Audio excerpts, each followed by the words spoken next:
Alright, so Monster Hunter Wilds just released, and here we are testing with the RTX 5080. We'll be testing an Arc B580 as well, but we are pairing the 5080 with a 7800X3D, and let me just show you, you can actually see all the specs here. So 7800X3D, 32 gigabytes of RAM, it's DDR5 6000 megatransfers per second CL30, and we do have the latest GPU driver that released yesterday, and that's pretty much it. So currently we are on the Ultra preset, and just take note that the presets actually enforce upscaling. So for this we are just going to start off, whoops, that's the wrong button, keep on doing that. So for this we're just going to start off with the DLAA on the Ultra preset, and we are at 4K resolution here in town, and performance is kind of rough, right? I don't know if you can see that, but there is like these intermittent spikes in the frame time. It does not happen as frequently on the B580 that I tested, but for some reason on the 5080 it does happen quite a bit.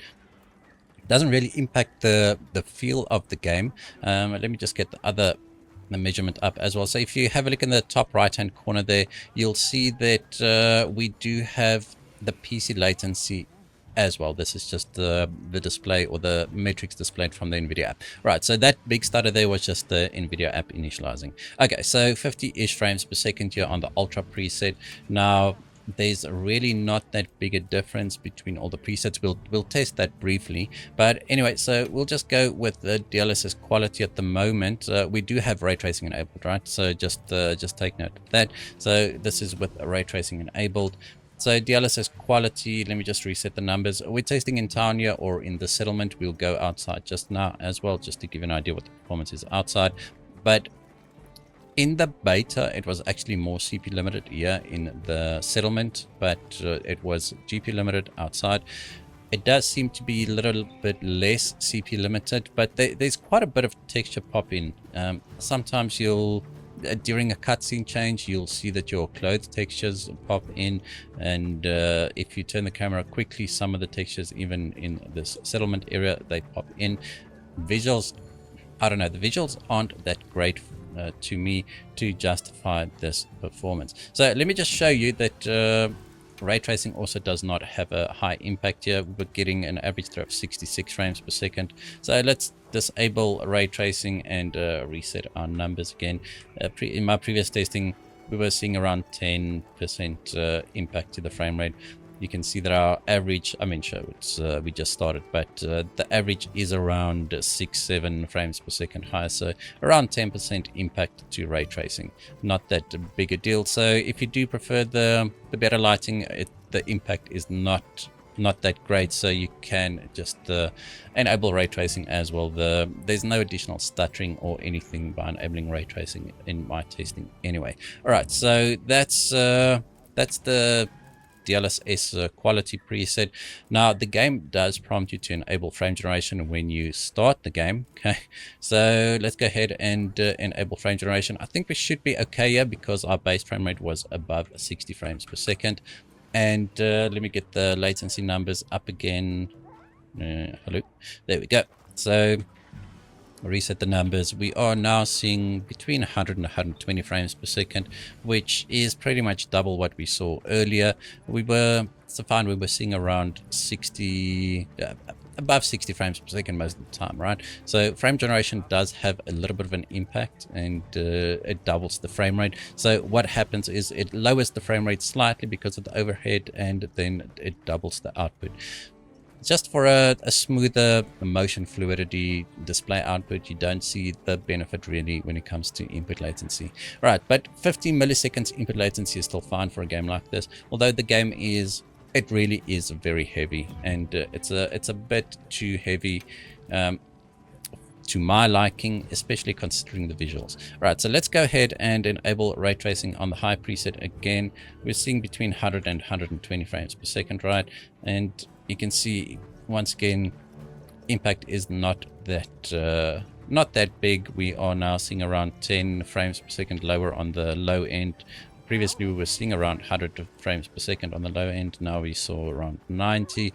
Though the high end highest I'm seeing now is around 106, where previously we saw around 120, right? So might be a little bit more impactful here when using frame generation, but 100 frames per second, I don't think it is ideal for frame generation. The input latency, you can see that, or the PC latency is above 60 milliseconds now. And even in a game like this, you are going to start noticing it, even though it doesn't really matter that much, because I mean, it's a third-person fighting game. Input latency really doesn't matter that much. When I say fighting game, obviously I don't mean something like Tekken or Street Fighter. Okay, so that is a 4K Ultra preset. I need to restart the game for the preset changes to take effect, because if you scroll through the settings here, you can see that you can't change these settings. Okay, so these will stay on the highest setting. So I'm going to drop it down to the high preset, and then we'll just restart the game. Alright, so we're on the high preset now, and you can see that it does enable upscaling mode set to balanced. Okay, so we'll just start off with DLAA as well, but all I want to show you here is I'm going to disable frame generation as well, and we'll just keep ray tracing on. So I just want to show you that there's really not that big a difference between the presets here, even going all the way down to medium. Alright, so here we are back, and for some reason our frame rate is lower. Don't know how that works. We're on the high preset, and we are not seeing 60 frames per second at all. So let's just go ahead and do it without a ray tracing quickly. I'm going to just get rid of that. So let's disable ray tracing quickly. Alright, so ray tracing is off, and not a lot of the settings have actually changed. We do have shadow distance set to medium now, ambient occlusion set to medium, and I think that's pretty much all that it lowered. Anyway, so ray tracing off here. Let's see if we can actually hit 60 frames per second, and we're not going to.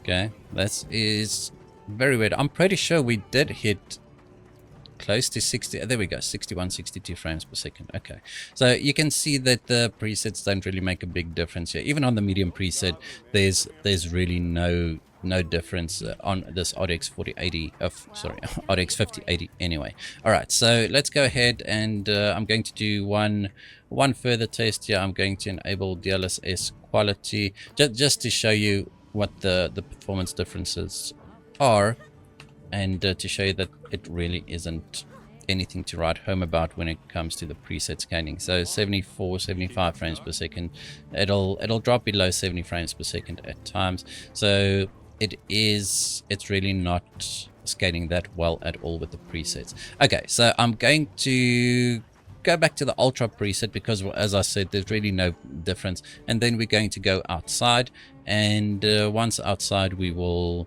also test 1440p.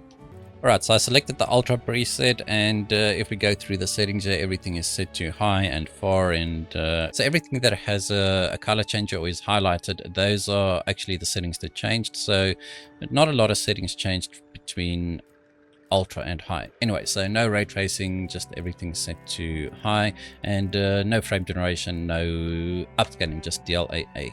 Right, so ultra preset again, and you can see frame rate is more or less the same. So let's just go outside. Yeah, I haven't, well, I mean, you have to finish one quest to start outside here as well, but we're not able to hit 60 frames per second at all. Can I go down? Yeah. All right, so as the world opens up a little bit more, you can see we are dropping into the low 50s here, even below 50 frames per second. This is it is very, very heavy for some reason, and I do not think that the visuals justify the performance here. And I know my previous video with the beta got a lot of dislikes because I said that, but there's no way that these visuals are this demanding. Right, so let me just try and skip this, but we got a good idea of what the performance is like. I'm not going to fight, just going to run around, but 44 frames per second is not it. Unfortunately, if I pause now, we will just die. Can I get on? Oh, there we go. So if you climb on it, you are pretty safe, I think. Okay, so let's go ahead and just enable DLSS quality here. Let's see if we can actually get a little bit of a better frame rate here. Let's see if we can at least hit 60 frames per second at all times. So we are seeing 60-ish frames per second. It will drop below 60 frames per second. So there we go. So 58 frames per second. It's unusually heavy. Like there's really not that big a difference when you start enabling DLSS either, or upscaling, as we went from 50 frames per second to 60 frames per second, right? So what, 20% increase in the frame rate. I mean, it's nothing to complain about the uplift, but the uplift is not as big as I've seen in plenty other games. All right, so I'm going to go straight to DLSS performance here. I want to see if what gains we do get. So DLSS performance here, let's see. And okay, so DLSS performance gets us a nice-ish boost, right? We are staying, okay, we hit 70 frames per second there. So this is now internally rendering at 1080p and then upscaling to 4K. So this is very, very heavy, unfortunately. So let's go ahead and I'm going to leave DLSS performance enabled. This is rough. So let's enable frame generation. Oh, we got the monster. I didn't even do anything. That's probably why we got it. 120-ish frames per second here, so which means our base frame rate is at least above 60 frames per second here, and 120, 110. Let me get the latency counter up as well. 42 milliseconds, 0 milliseconds, it's fine. That was just once again the Nvidia app refreshing its numbers, but 48 frames, 50 milliseconds of latency, PC latency. Not the end of the world.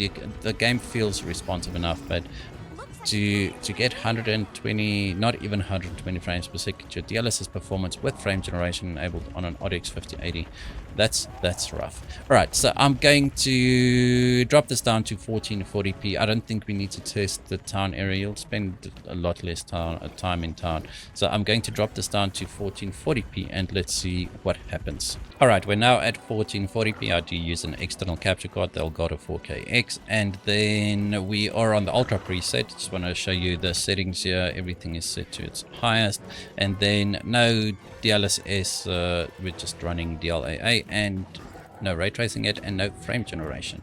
So if we go ahead and okay, this is rough.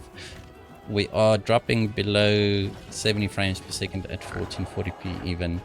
This is very, very heavy, and you'd see in the system requirements, it actually tells you that for the specs on the sheet there for the system requirements, you need to enable frame generation to hit 60 frames per second. But to hit 60 frames per second when using frame generation, that's just a horrible idea, right? To have a final output, I'd say your minimum frame rate should be 60 frames per second before enabling frame generation. Right, so we might be CPU bound here. Let's go ahead and just enable DLSS, getting around 70-ish frames per second here. And now we are, okay, so now it's getting closer to 100. I can't lie, 76 frames per second. I don't know, the game is pretty rough. I have to say though that the stuttering is a lot less than the betas. Even the benchmark tool that released a week or 3 ago, stuttering is much better, but ultimate performance is very bad. So let's go ahead, we're going to go straight to, actually let's not go straight to DLSS performance. Let's go to DLSS balanced here and reset our numbers. So once again, DLSS balanced, not gaining that much because remember DLSS quality is 67% render resolution and DLSS balanced is 58% render resolution, so really not that big a difference between the two. And then if we go ahead and enable, if we do DLSS performance, which I would not recommend in this game because upscaling in this game does not look good at all, and we are still getting around 100 something frames per second. So DLSS performance just looks horrible at 1440p in this game, and then still below 100 frames per second, so that's rough. Okay, so let's go back to DLSS quality. I want to test, actually let's go back to DLAA, and let's see ray tracing, set it too high. Let's see if there's a bigger performance impact here at 1440p, and not really. Right, let's just reset our numbers. We are still getting between 60 and 70 frames per second, so these guys are going to fight, so it gives me a little bit of a break. What more? Okay, so looking up in the sky, we do get 100 frames per second, but obviously nobody plays like that. 60, 70 frames per second at 1440p with DLSS set to quality, no, DLSS DLAA. So let's do DLSS quality, and then I think we are done for 1440p. Now we are in a different area, so let's just go back. Can I go back? So 90-ish frames per second here, and I don't think it is a very good showing here. And if we then go ahead and enable frame generation, we should be getting around 140 frames per second, I think. Okay, so 140, it'll drop below 120 at times, even from my testing, from my previous testing, I mean. And we are, I mean, this is okay, I'd say, because if we have a look at our input latency or our PC latency in the top right hand corner, let me reset the numbers. We are getting I've got a big sword here. 40-ish milliseconds of PC latency. It's not the end of the world. I just suck completely. Right, it's not the input latency's fault or the PC latency fault that I can't hit anything but 120-ish frames per second, dropping down to 100 frames per second. DLSS quality with frame generation enabled, dropping to below 100 frames per second on an RTX 5080. That's rough, I think. There we go. All right, so I think that's going to be it for the RTX 5080. Did we cover most of the settings I wanted to, ray tracing, all that kind of stuff? Yeah. So I'm going to switch over to the Arc B580 now, and let's see if we do get a playable experience here. Alright, so here we are with the Arc B580, and I've got it paired with a 12400F CPU, and that again is paired with 32 gigabytes of DDR4 3600 megatransfers per second CL18. So it is definitely a more budget system, right? And I thought it's a pretty good pairing for the Arc B580. And you can see we are getting 99% GPU utilization here. We are GPU bound, I'd say, although GPU power is sitting at around 90 watt, right? That's very, very low. Okay, so we're not getting anywhere close to 60 frames per second here. Let me just show you the settings quickly. We are at 1080p, and so 1080p, and we are actually on the medium preset. So everything's set to medium. We do have VRS enabled. I mean, not everything's set to medium, but it is the medium preset. We do have Intel XeSS, but it is native AA, and no ray tracing. So we will need to use upscaling it to maybe see if we can get close to 60 frames per second, and it's actually a pretty decent boost to our frame rate, although the image looks very, very soft and very, very blurry. And there's a big stutter there, and it dropped into the 50s again. Okay, so this way, looking this way, we are getting 40-ish frames per second. That's rough, but the image quality looks pretty bad here. I'd say with the new DLSS 4 transformer model, you can use DLSS quality at 1080p. Anything else like FSR and XeSS at 1080p, it looks very, very soft. It does not look good at all. But we're still not hitting 60 frames per second here, and that's quite rough. The stutter you just saw there that caused our 0.1% lows to dip into, well, 4 frames per second. This happens quite often here on the Intel GPU. I don't think it's a CPU issue, but it could be. But I've seen this even in the intro. It's quite rough when it comes to stuttering, even though the shaders have been compiled properly. But around 60-ish frames per second here in the wilds. I'm just going to go down to that area, and let's see. All right, so just resetting our numbers here. Even with XeSS set to quality, we are getting 40 frames per second. This is not a good experience at all.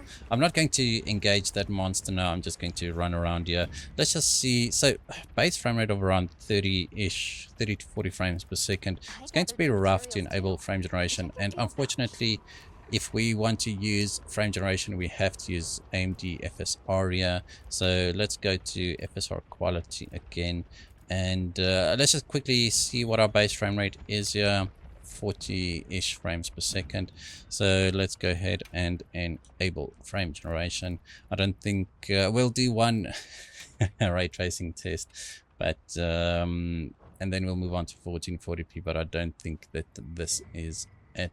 You can see there's a lot of shimmering in the grass here with the FSR set to quality, frame generation enabled, and we're still not hitting 60 frames per second all the time. Let's reset our numbers. 58, 60. I'm not sure if it's a driver issue, if it could be improved with future drivers, or if this is just how this GPU will perform in this game. This is, as I said, this is very rough. At least here we're getting 70-ish frames per second, but looking back, this will be getting 50 frames per second. Now the input latency is pretty bad because we are getting a base frame rate of below 30 frames per second. Sorry if you do hear the dog barking in the background. Anyway, terrible experience. I'm not going to oops, let's just see. If we go to FSR, let's go to performance. Let's just see what frame rate we can actually get here. I will never recommend FSR performance at 1080p to anybody, but we gained almost nothing, right? FSR performance here still getting us 70-ish frames per second. We're on the medium preset. The best you can do is drop it down to the low preset, and I'm not sure it's going to make a difference at all. So let's just go ahead and do that, right? I'm going to go back into the menu and just enable the low preset. So just one thing, so it is possible that it is a driver issue at the Arc B580. It is the latest driver. I downloaded it earlier this morning, and you can see that it does not pick up the driver version, so maybe it gets fixed. Okay, so let's go back to Intel XeSS. We'll go with native AA, and then we will, as I said, we have to do this first. So let's drop this down to the low preset and ultra performance. That's rough. We don't want AMD native AA. We need XeSS here. So native AA, XeSS, and everything set to low. There's still a lowest setting, but let's not go there. We should be able to play at 1080p low. Okay, I'm not even going to go down here all the way. We are on the low preset, XeSS native, getting 50-ish frames per second. Down there we will see even less. So let's just go straight to XeSS quality. Hopefully it gets fixed with the driver update, because I do think that the performance here is quite bad. Let's just do XeSS quality, and then we'll do frame generation. I think we'll do one test at 1440p just to make sure we are not really CPU bound, because I don't know if you guys remember, there was quite a little bit of videos going around from Hardware Canucks and then also from Hardware Unboxed, where the Arc B580 actually performs pretty bad when it's paired with a lower end CPU in comparison to something like a 7600 or a 4060.